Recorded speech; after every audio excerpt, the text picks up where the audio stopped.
रूस के राष्ट्रपति व्लादिमीर पुतिन ने दुनिया की पहली वैक्सीन बनाने का ऐलान कर दिया है। पुतिन ने वैक्सीन को पूरी तरह सुरक्षित बताया। रूस ने पहली वैक्सीन के 2 डोज रूसी राष्ट्रपति की बेटी को देने का दावा किया है। वैक्सीन की आधिकारिक तस्वीर भी सामने आई है। इसी बीच वैक्सीन के इफेक्ट की खबर भी सामने आई है। वैक्सीन का डोज देने के बाद पुतिन की बेटी के शरीर के तापमान में बदलाव रिकॉर्ड किया गया है। पुतिन के मुताबिक पहली डोज देने पर उसके शरीर का तापमान 38 डिग्री था।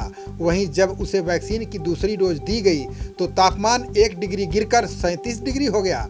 थोड़ी देर में शरीर का तापमान बढ़ा जो धीरे धीरे सामान्य हो गया।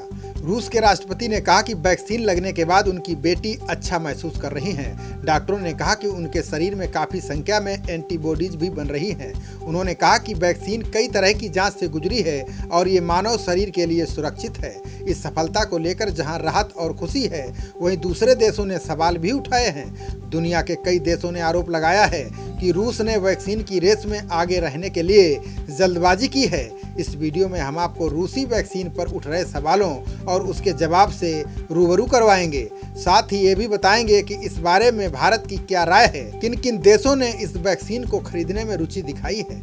सबसे पहले बात करते हैं सवालों की। पश्चिमी देशों के एक्सपर्ट्स ने सवाल उठाया है कि ये तय नहीं है कि ये वैक्सीन असरदार और सुरक्षित है या नहीं। इस वैक्सीन के बारे में जानकारी सार्वजनिक नहीं की गई है। कब इसका ट्रायल शुरू हुआ, कितने वक्त तक ट्रायल किया गया, कितने लोगों को शामिल किया गया, वैक्सीन के क्या साइड इफेक्ट रहे, वैक्सीन लगाने के बाद कितने लोग कोरोना से संक्रमित हुए और बीमार होने से बच गए। इस तरह के कई सवाल WHO और अन्य देशों ने उठाए हैं। रूसी वैज्ञानिकों ने इन सवालों के जवाब दिए। मॉस्को सिटी अस्पताल के डॉक्टर सर्जेई सारोंको ने विस्तार से समझाया कि वैक्सीन कैसे बनी, इतनी जल्दी कैसे तैयार कर ली गई, पश्चिम के दावों में कितना दम है। मॉस्को सिटी अस्पताल के डॉक्टर सर्जेई सारेंको ने सवालों को लेकर बयान जारी किया है। उनका कहना है कि पुतिन की बेटी पर वैक्सीन टेस्ट की गई है। वैक्सीन बनाने वालों ने कोई जल्दबाजी नहीं की है। उन्होंने कहा कि एक्सपर्ट्स के शक बेबुनियाद हैं। वैक्सीन सबसे असरदार और भरोसेमंद तरीका है। उनका कहना है कि गामलेया रिसर्च इंस्टीट्यूट की तैयार की हुई वैक्सीन पर भरोसा किया जा सकता है। पश्चिमी देशों ने सबसे बड़ा सवाल ये उठाया है कि रूस ने इतनी जल्दी वैक्सीन कैसे तैयार कर ली है। इसके बारे में सारेंको बताते हैं कि जो तरीका रूस ने अपनाया है वायरल वेक्टर का है। वो संस्थान पहले ही बना चुका था और इबोला जैसे कई अन्य मामलों में वैक्सीन का इस्तेमाल किया जा चुका है। इस तकनीक पर रूस 1980 के दशक से काम कर रहा था। रूस का कहना है कि उसे शुरुआत शून्य से नहीं करनी पड़ी, इसलिए कोरोना वायरस के खिलाफ जल्दी वैक्सीन तैयार की जा सकी है। रूस के वैक्सीन बनाने के दावे पर दिल्ली एम्स के डायरेक्टर डॉक्टर रणदीप गुलेरिया ने बयान जारी किया। उन्होंने कहा कि भारत में इसके प्रयोग के लिए कई शर्तें होंगी। मसलन वैक्सीन का टीका सुरक्षित होना चाहिए, ये पहला मानक है। सैंपल का आकार क्या है, ये कितना प्रभाव दिखा रहा है, हमें ये भी स्पष्ट करने की आवश्यकता है कि टीका सुरक्षित है या नहीं, इसका आकलन किया जाना चाहिए। डॉक्टर गुलेरिया ने कहा कि एम्स अब ऐसे मामलों पर ध्यान केंद्रित करेगा जो कोरोना वायरस से रिकवर हो चुके हैं। उनका ध्यान रखने के लिए पोस्ट कोविड रिकवरी क्लिनिक शुरू किया जाएगा। भारत में वैक्सीन के विकास पर उन्होंने बताया कि भारतीय टीके 2-3 परीक्षण चरणों तक पहुंच चुके हैं। अब जल्द आगे की प्रक्रिया भी शुरू की जाएगी। टीके के खरीद के बारे में बात करें तो रूस ने इसको लेकर कई दावे किए हैं। रूस का कहना है कि वैक्सीन की दुनिया भर में भारी मांग हो रही है।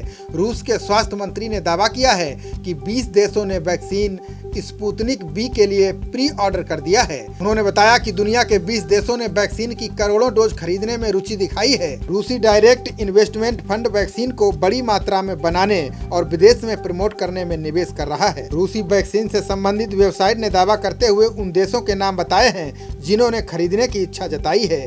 इसमें भारत, सऊदी अरब, इंडोनेशिया, फिलीपींस, ब्राजील, मैक्सिको आदि देश शामिल हैं। वेबसाइट का कहना है कि साल 2020 के अंत तक 20 करोड़ कोरोना वैक्सीन के उत्पादन की योजना है।